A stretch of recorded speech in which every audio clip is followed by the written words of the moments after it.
این دعاهای ماه رجب یک دریایی از معرفت است.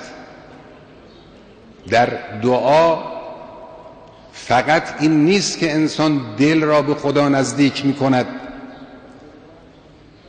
این هست، فراگیری هم هست.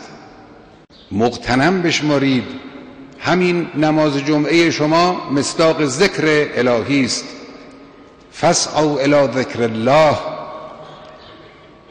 در اینجا اون چه بر دل شما، بر زبان شما، بر حرکات شما باید غالب باشد یاد خداست.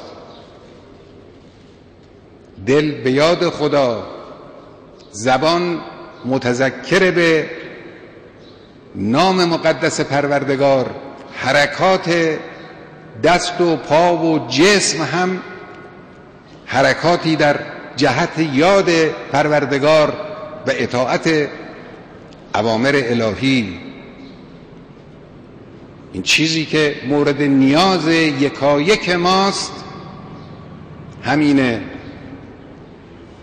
من به شما عرض بکنم از اول انقلاب تا امروز که 30 سال می‌گذرد، در حوادث گوناگون، حوادثی که بعضی از اونها میتوانست یک ملت را، یک نظام را از جا بکند،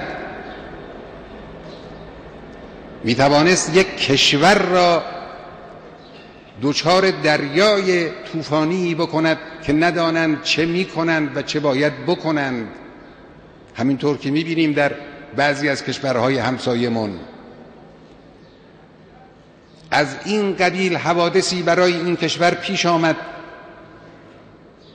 اما این کشتی استوار که متکی به ایمانهای شما، به اراده شما، به دل نورانی شما به ذکر خدا متکی بود، این کشتی در این طوفان‌های گوناگون اندک اضطرابی پیدا نکرد.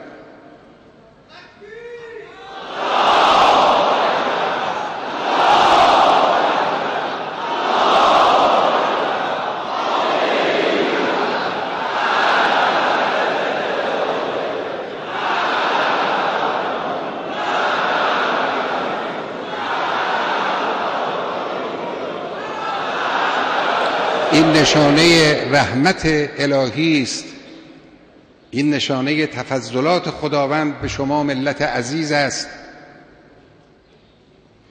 مشمول تفضلات الهی شدن یک مسئله است، حفظ تفضلات رحمت الهی یک مسئله دیگر است. مبادا به خودمون مغرور بشیم، مبادا وقتی دست کمک پروردگار رو میبینیم بگیم ما که مورد توجه پروردگار هستیم از وظایفمون غفلت کنیم. مبادا یاد خدا از دلها برود. به خصوص به شما جوانهای عزیز عرض میکنم در سراسر کشور، هر جا که هستید جوانها، این دلهای پاک را، این دلهای نورانی را، این دلهای نرم را مغتنم بشمرید، آنها رو سیراب کنید با یاد پروردگار، آنها رو لبریز کنید از ذکر خدا. خدای متعال توجهاتش رو و رحمتش را بر این ملت مستدام خواهد کرد. و شما بدانید، من امروز عرض میکنم اونجوری که من دارم میبینم این ملت را، با اونجوری که مطلعم از تاریخ گذشتگان خودمان در این کشور و در دیگر کشورها، من مطمئنم و یقین دارم این ملت به توفیق الهی، به حول و قوه الهی به تمام اهداف بلند خود دست خواهد یافت.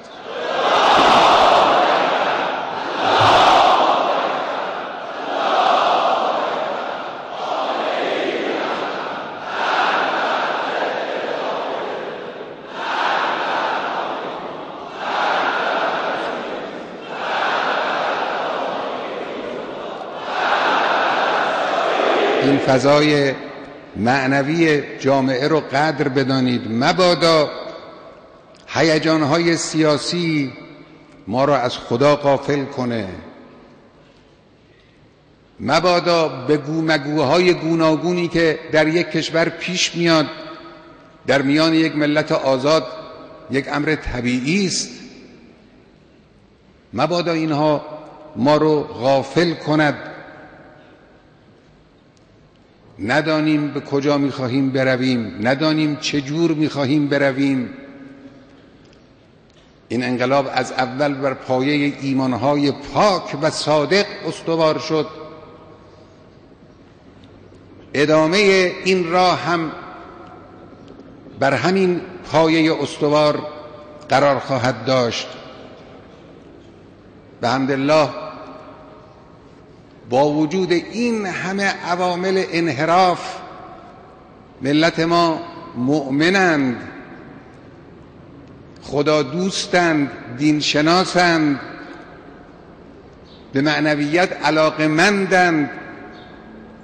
امروز جوانها در دنیایی که مادیگری بر آن حاکم است غرق در حیرت و آشفتگی اند. دوری از معنویت آنها را دچار آشفتگی کرده است، نمیدانند چه بکنند. متفکرانشون هم مونده‌اند و بعضی از آنها فهمیدند که راه اصلاح کارهاشون مراجعه به معنویت است. ولی خب چجور میخوان معنویت از دست رفته را، معنویتی را که 2 قرن است در کشورهای غربی دائما با مسائل گوناگون کوبیده شده است، چطور میخوان برگردانن؟ کار آسانی نیست. اما ملت ما اینجور نیست. ملت ما در این مجرای عظیم معنویت حرکت کرد. با معنویت توانست یک انقلاب با این عظمت را به پیروزی برساند. با معنویت توانست در این دنیای مادی یک نظام اسلامی را که متکی به معنویت است برافرازد، پایه‌های آن را محکم کند، اون رو در مقابل تهاجم‌های گوناگون، طوفان‌های گوناگون حفظ کند. یک جنگ 8 ساله تحمیلی را با تکیه به همین معنویت توانست با سرافرازی و پیروزی طی کند. امروز هم جوانهای ما اکثراً جوانهای مؤمن و معنوی هستند. حتی اون کسانی که به ظاهر گرایش معنوی در سیمای آنها نیست، انسان در مواقع حساس می‌بینه دلهاشون متوجه خداست.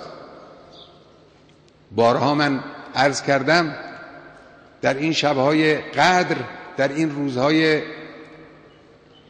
اعتکاف، در این مراسم نماز عید فطر، چه افرادی، چه اشخاصی که انسان گمان نمی کند دلهاشون رو متوجه خدا می کنند. پروردگارا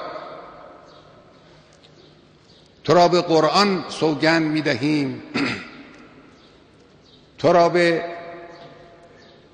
ائمه هدی علیهم السلام و نبی مکرم سوگند می دهیم، دلهای ما را از معنویت بیش از پیش انباشته بفرما.